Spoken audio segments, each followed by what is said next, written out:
Guadalupe Sánchez es abogada, como saben, colaboradora de Herrera en COPE, también del Cascabel, también de Diogetic, y probablemente tenga una opinión muy acreditada sobre todo esto, y desde el punto de vista jurídico y legal. Guadalupe, buenas noches. Hola, buenas noches, Antonio. ¿Qué tal? ¿Qué me dices? ¿Qué opinas después de escuchar a la señora Rosell, entre otras, o a Montero hace tiempo decir esto, que no se va a producir ninguna rebaja, no va a haber ninguna revisión, porque esto es propaganda machista? Mira, Antonio, yo una vez definí el populismo como el arte de evitar que la realidad comprometiese a la ideología. El problema es que la realidad muchas veces acaba arrollando a la ideología y estamos ante ese supuesto. Lo primero es que todas las personas, instituciones que participaron de la aprobación de esta ley, que esto no sale solo de igualdad, esta ley la firmó todo el Consejo de Ministros y todos los diputados que votaron a favor de la aprobación de esta ley en el Parlamento deberían dimitir. Esta ley jamás debió de haberse aprobado. En segundo lugar, otra cuestión muy importante es que se les avisó por parte de los actores jurídicos de las consecuencias de esta ley, no solo por parte de abogados, entre los que me incluyo, que ya avisamos antes de la aprobación y a posteriori que uno de los problemas que presentaba la ley, uno de los quizá más graves, era que iba a implicar una revisión a la baja de condenas firmes a personas condenadas por delitos contra la libertad sexual. Como bien habéis indicado, se nos tildó de propaganda machista. Más importante que la opinión de los abogados como operadores jurídicos está la del Consejo General del Poder Judicial, que en su informe advertía expresamente de que iba a determinar una revisión a la baja de las penas, una rebaja de las condenas.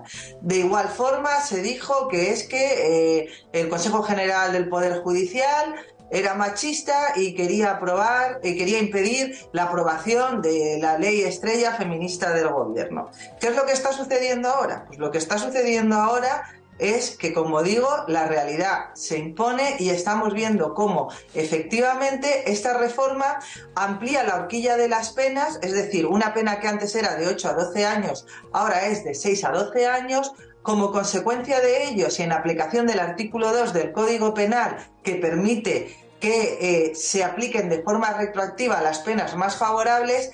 Aquellos condenados por abuso, ahora todo es agresión, por agresiones sexuales, a la pena mínima, pues pueden pedir que se le aplique la que actualmente es la pena mínima. Y lo más importante de todo esto, Antonio, si me permites acabar, es que esto se podía haber evitado de una forma muy sencilla, que es incluyendo en la reforma una disposición transitoria que limitase los efectos de la retroactividad de la pena más favorable, como se ha hecho en muchas reformas interiores. No lo hicieron porque, como bien has dicho, y es un perfecto resumen, esta ley es un bodrio jurídico. Bueno, más grave aún que haya una señora que es la que entiende de los asuntos contra la violencia de género, que además es juez, y que diga que esto, claro, es consecuencia de una mala lectura que hacen los jueces de la citada ley, sugiriendo que la ley es perfecta, que no es un bodrio, que no es una aberración jurídica, sino que es que ellos entienden mal lo que se ha escrito y lo que se ha plasmado.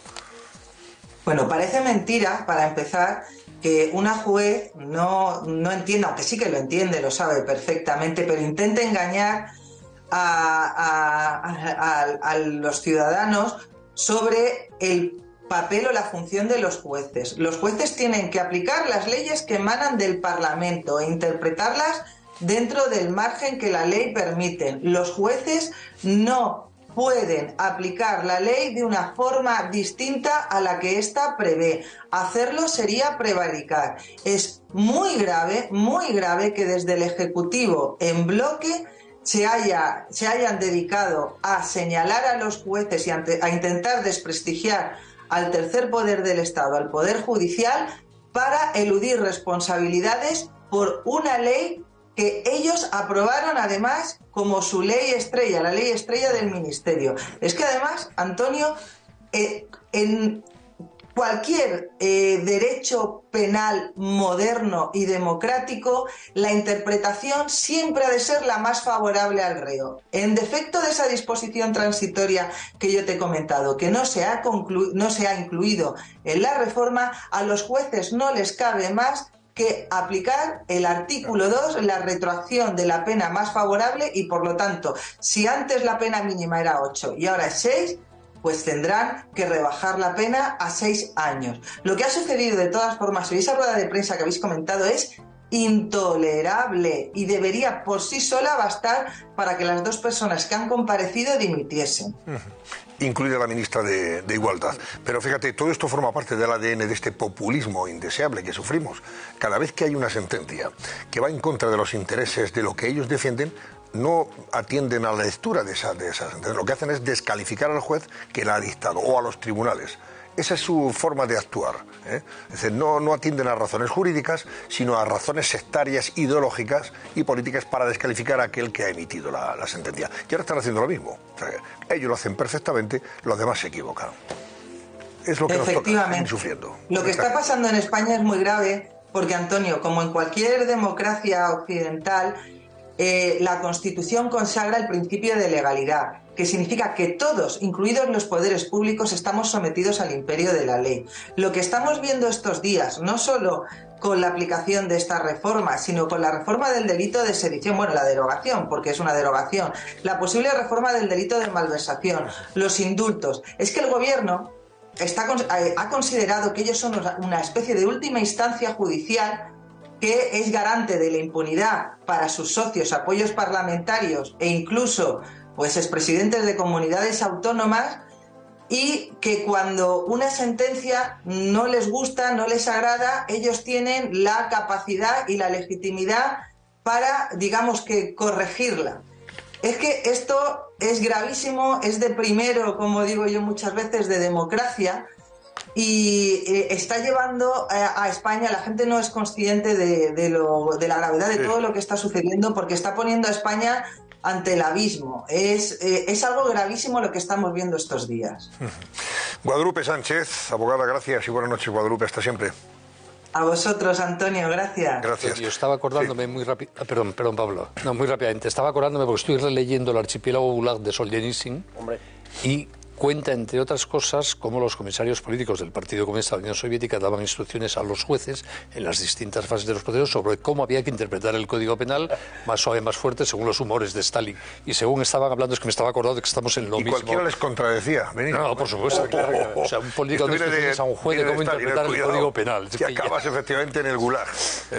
Perdona, Pablo. Acabas en el Gulag. Y estoy citando todos el indubio pro reo, que es un latinajo que parece que esto es una cuestión de expertos, de abogados, etcétera. Esto se estudia hasta en las facultades de periodismo. Esto es de primero de derecho. O sea, en caso de duda, beneficio para el reo. Esto es lo que significa y esto lo sabe todo el mundo. Entonces, cuando cometes un error porque haces una reforma legal que establece una pena menor de la que ya existe para gente que está condenada, pues salen a la calle. Si es lo mismo de malversación que podemos hablar después. Exactamente lo mismo, lo que pasa es que ahí se hace queriendo y aquí a lo mejor no se han dado cuenta y por eso es una chapuza.